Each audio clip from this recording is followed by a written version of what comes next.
Hello friends, day 3లో నేను భారత రాజ్యాంగం ప్రీఅంబుల్ కాన్సెప్ట్ అయితే ప్రిపేర్ అయ్యాను. నేను డైలీ 1 అవర్ అయితే ప్రిపేర్ అవుతున్నాను గ్రూప్స్కి. అసలు ప్రీఅంబుల్ అంటే ఏమిటి? ప్రీఅంబుల్ అంటే రాజ్యాంగానికి ముందు మాట. ఇది రాజ్యాంగం యొక్క ఆత్మ మరియు లక్ష్యాలు అయితే తెలియజేస్తుంది. దేశం ఎలాంటి విలువలపై నడవాలి, ప్రజలకు ఎలాంటి హక్కులు కల్పించాలి అనే విషయాలను ప్రీఅంబుల్ ద్వారా అయితే తెలుసుకోవచ్చు. ప్రీఅంబుల్ యొక్క మూలం 1946లో జవహర్లాల్ నెహ్రూ ప్రవేశపెట్టిన ఆబ్జెక్టివ్ రిజల్యూషన్ ఆధారంగా రూపొందించబడింది.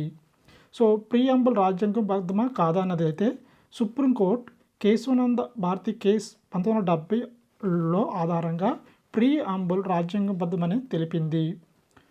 ప్రీఅంబుల్ యొక్క ముఖ్యమైన పదాలు సార్వభౌమం, సామ్యవాదం, ధర్మ నిరపేక్ష, ప్రజాస్వామ్యం, గణతంత్రం.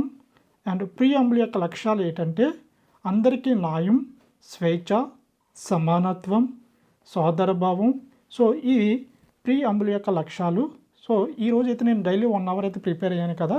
సో ఆల్మోస్ట్ నేను ఒక 5 to 7 పేజెస్ అయితే ప్రిపేర్ అయ్యాను. జస్ట్ ఇది సమ్మరీ అయితే నేను అలా ప్రిపేర్ చేసుకున్నాను. సో ముఖ్యంగా ఇందులో గుర్తుంచుకునే విషయాలు ఏంటంటే ఒక కాన్సెప్ట్స్ అయితే నేను ప్రిపేర్ చేసుకున్నాను కదా. సో ప్రీఅంబుల్ అంటే రాజ్యాంగం యొక్క ఆత్మ. ఇది ఆబ్జెక్టివ్ రిజల్యూషన్ ఆధారంగా అయితే రూపొందించబడింది. ప్రీఅంబుల్లో 42వ సవరణ ద్వారా చేర్చిన పదాలు ఏంటంటే అందరికీ న్యాయం, స్వేచ్ఛ, సమానత్వం, సోదరభావం. అలానే సోవెరిటీ అనేది ప్రజలకు సంబంధించినది. సెక్యులర్ అంటే అన్ని మతాలకి సమానం గౌరవం ఇవ్వడం. రిపబ్లిక్ అంటే ఎన్నికైన రాష్ట్రపతి. సో ఈరోజు నేను ప్రిపేర్ అయిన సమ్మరీ ఇది. ఇన్ కేస్ ఏదైనా మిస్టేక్స్ ఉంటే నన్ను అయితే కరెక్ట్ చేయండి కామెంట్ చేసి.